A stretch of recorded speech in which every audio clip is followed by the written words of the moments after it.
ওরে সর্বনাশ, এর কাছে এত টাকা গন্তে এসলো। একটু চাই দেখি, বন্ধু মানুষ ডিলিও দিতে পারে।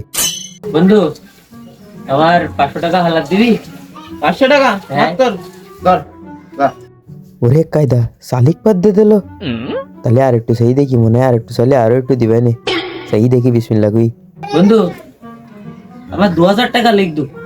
2000 টাকা মাত্র 2000 টাকা। এনে 3000 টাকা নে যা। আর দাও কি শালিক পাত যে দিতিস, আর একটু সেই দেখি তাহলে বেশি করি। বন্ধু আমার 5000 টাকা লিখ দু। 5000 টাকা নিবি? টাকা শালিক পাত দিতে সত্যি সত্যি 5,000 দিয়ে দেবে না আমার? এনে 5000 টাকা। বন্ধু টাকা বলো আমি আর দেবো না। সমস্যা না, যা তুই যা ভাই যা। দে দে ভাই, আরো টাকা দে, দে দে দে, আমি আর দেবো না, দেবো না, দে ভাই টাকা। টাকা টাকা কোনে গেল টাকা? হ্যাঁ